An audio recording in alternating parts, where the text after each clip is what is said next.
Saya bertanya serius, bukti apa yang mau dia bantah misalnya tentang mobil SMK? Mana mobilnya? Mau bukti apa yang dia sampaikan? Mana buyback Indosat? Mana bukti bayar buyback Indosatnya? Dan lain semuanya dibohongi melulu, dibohongi itu susah juga. Hei para cebong, sadar, kami bantu kalian. Seperti kita tahu, janji-janji yang telah diumbar selama ini tidak ada yang benar. Ada 66 janji. Jika di kemudian hari selama proses perjalanan ini, negara dalam hal ini pihak eksekutif atau siapapun yang berintervensi jalannya persidangan ini sehingga tidak berjalan secara jujur, benar dan adil, maka kami pun selaku prinsipal akan meminta pergantian hakim. Tolong buktikan bahwa tuntutan dan gugatan dari tim TPUA itu adalah salah. Dengan cara apa? Pak Jokowi hadirlah di persidangan. Ini benar-benar keprihatinan terhadap bangsa yang saat ini carut marut. Itu mengeluarkan artikel pada Mei 2015 bahwa masih banyak terdapat peradilan sesat, ya, yang akhirnya menimbulkan kesulitan bagi hakim sendiri.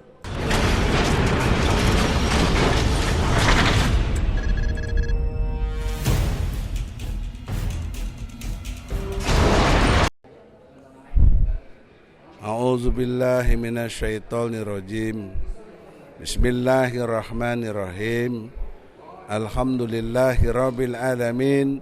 Arrahmanirrahim. Maliki yaumiddin. Alhamdulillah, hari ini ditindak lagi sidangnya. Kita selalu dalam kondisi apapun, alhamdulillah ala kulli hal.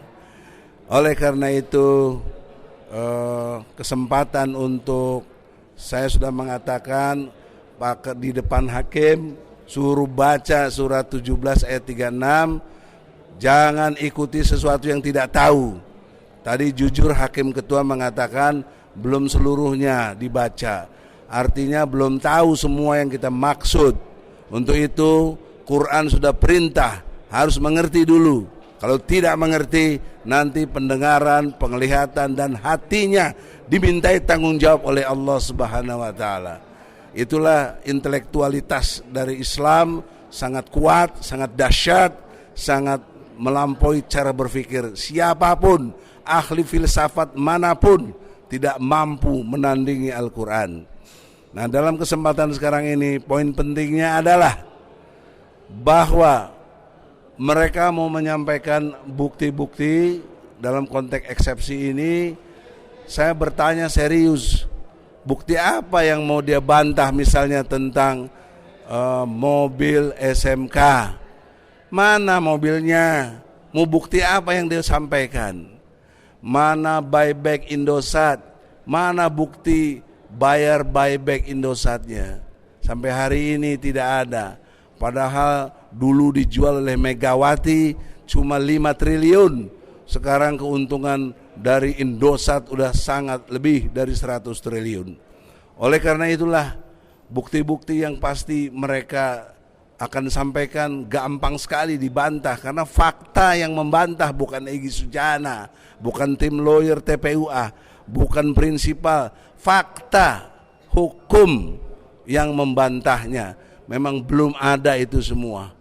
Juga TEA tentang tenaga kerja asing dilarang masuk, taunya dari Cina masuk terus dan melampaui batas kemanusiaan yang ada karena hal-hal yang berkait dengan kehidupan sangat dilanggarnya.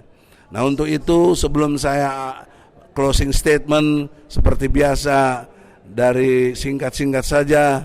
Pertama, prinsipal dulu ya supaya mengerti. Saudara Arif singkat jelas, kemudian Daeng sampaikan.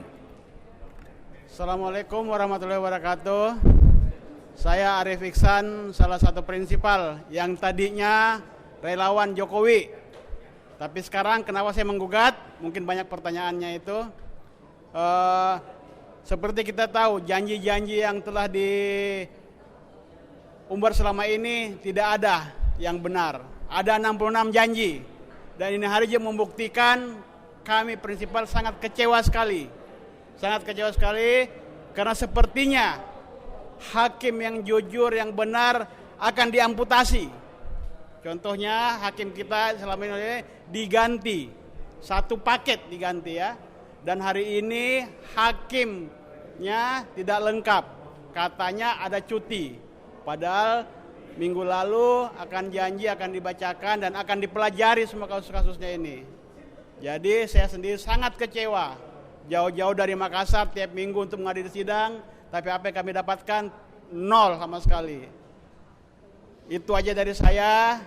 Sebagai rasa kecewaan saya ini hari, saya sangat kecewa. Jauh-jauh dari Makassar. Jauh-jauh dari Makassar, sangat kecewa sekali. Jadi benar, kejujuran dan kebenaran serta keadilan di Indonesia ini akan diamputasi. Sekian dari saya. Assalamualaikum warahmatullahi wabarakatuh. Saudara Daeng, singkat, jelas. Assalamualaikum warahmatullahi wabarakatuh. Saya Daeng Wahidin, salah satu prinsipal mewakili kaum buruh di Indonesia, bahwa terkait masalah kelanjutan sidang TPUA melawan Presiden Republik Indonesia, Saudara Joko Widodo, ini tadi yang disampaikan tadi oleh rekan saya sesama prinsipal di dalam ruangan, itu salah satu hakimnya cuti. Nah, dan kemudian yang kedua hakimnya dengan jujur mengatakan bahwa belum membaca semua gugatan-gugatan dan perkembangan-perkembangan persidangan kami sebelumnya. Jadi kami menganggap hakim belum mampu, belum sempurna untuk dapat melanjutkan persidangan. Nah, dalam hal ini tentunya kami selaku prinsipal yang disampaikan tadi rekan saya, Saudara Arif, memang kami keberatan karena sebelumnya hakim-hakim sebelumnya itu sudah berjalan sesuai dengan koridor hukum yang berlaku, dan kami pun menganggap bahwa hakim sebelumnya itu telah melaksanakan persidangan secara jujur, benar dan adil. Nah, namun di tengah jalan diadakan pergantian, maka kami prinsipal juga punya hak yang sama. Jika di kemudian hari selama proses perjalanan ini negara, dalam hal ini pihak eksekutif atau siapapun yang merintervensi jalannya persidangan ini sehingga tidak berjalan secara jujur, benar dan adil, maka kami pun selaku prinsipal akan meminta pergantian hakim untuk hakim yang lama dikembalikan lagi untuk memimpin persidangan ini agar keputusan ini dapat diberikan kepada seluruh Indonesia secara jujur, benar dan adil. Itu penting. Ini kami tidak minta ganti-ganti material, uang enggak. Kami hanya minta kebijakan Presiden Jokowi ini pro kepada rakyat. Contoh satu terakhir, Omnibus Law terungkap di persidangan, ternyata perwakilan serikat pekerja tidak pernah menerima naskah akademik selama pembahasan undang-undang. Artinya Presiden Jokowi dan DPR RI telah memutuskan membuat undang-undang yang tidak sesuai dengan peraturan pembuatan perundang-undangan. Ini termasuk kategori perbuatan tercela.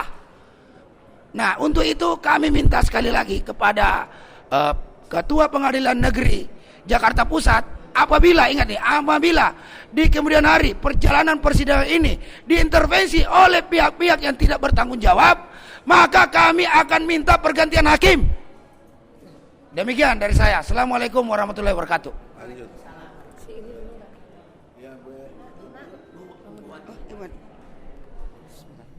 Assalamualaikum warahmatullahi wabarakatuh. Kita sebagai emak-emak hanya mengingatkan kepada Bapak Presiden yang mulia, Bapak Joko Widodo, tolong buktikan bahwa tuntutan dan gugatan dari tim TPUA itu adalah salah. Dengan cara apa? Pak Jokowi hadirlah di persidangan. Dan kami sebagai mama, mewakili mama juga yang lain, menunggu kehadiran Bapak yang mulia di persidangan. Kira-kira begitu harapan kami. Tolong Bapak buktikan bahwa pemimpin adalah yang amanah, tidak berbohong, dan jujur, adil, dan bisa mengayomi rakyatnya. Amin. Allahu Akbar. Kembali ke Ibu. Assalamualaikum warahmatullahi wabarakatuh. Mungkin kita sudah sama-sama tahu, kami minta rakyat mengontrol gugatan ini Karena ini untuk kepentingan rakyat seluruh Indonesia. Kami di sini berjuang bukan untuk kepentingan pribadi atau kelompok. Ini benar-benar keprihatinan terhadap bangsa yang saat ini carut marut. Contoh, kita sedang bersidang seperti ini saja diganti satu paket.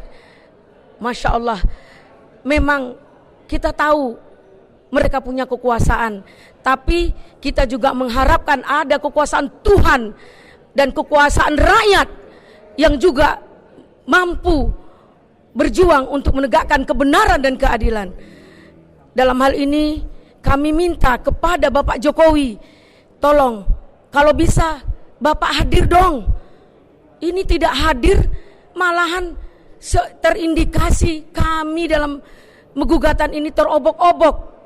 Tolong Pak, bantu kami juga, karena sayang dengan pemerintahan ini ikut menggugat, karena nggak mau pemerintahan ini loss seenak-enaknya berpindah ke tangan orang lain.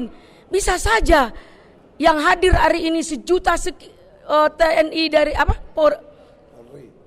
TNI yang dari Cina itu bisa-bisa akan menguasai daerah kita. Ini juga kontrol bagi kita rakyat dalam gugatan ini. Jadi kami minta TNI Tentara Merah itu kita juga hati-hati. Kami masih percaya pada TNI Polri di bangsa ini untuk mengamankan dan menyelamatkan negara. Kami tidak perlu Cina, kami nggak perlu orang lain. Mereka tamu di bangsa kita, bukan bisa mendirikan posko-posko, mendirikan hal-hal yang tidak efisien dan tidak konstitusi. Dalam hal ini kami mengharapkan pemerintah, legislatif, yudikatif, eksekutif, ayo kita bersama-sama dalam gugatan ini demi kepentingan rakyat, demi kepentingan bangsa, bukan kepentingan pribadi dan kelompok yang hadir pada persidangan ini. Amin. Mungkin itu yang bisa saya sampaikan.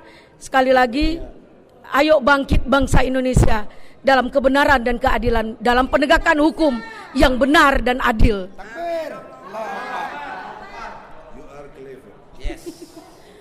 Bismillahirrahmanirrahim. Assalamualaikum warahmatullahi wabarakatuh. Saudara-saudaraku sekalian, seandainya satu majelis hakim ditambah panitera pada minggu yang lalu tidak diganti, maka saya tidak ingin mengatakan hal ini gitu ya.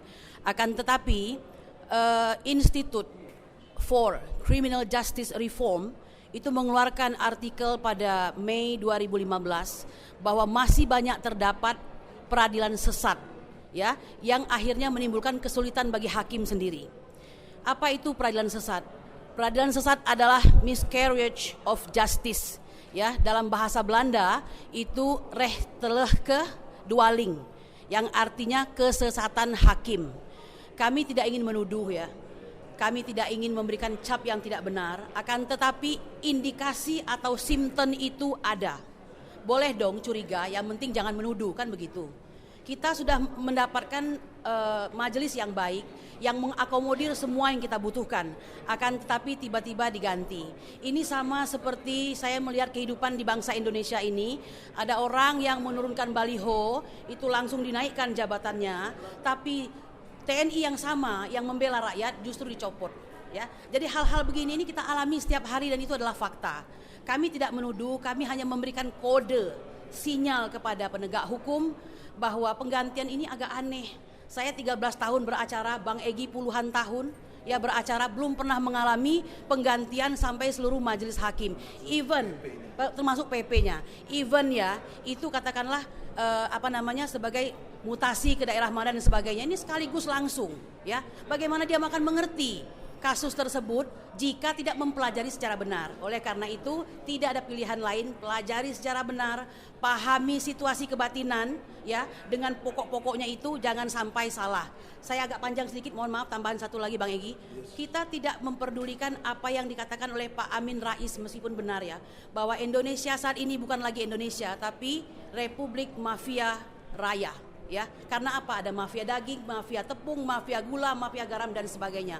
Atau kita tidak perlu lagi agak senang hati karena Bloomberg yang biasanya memuji-muji Jokowi hari ini mengatakan bahwa Jokowi salah satu pemimpin yang tidak baik di muka bumi ini dikarenakan kepemimpinannya. Tadinya selalu memuji loh sebagai pemimpin terkuat di Asia.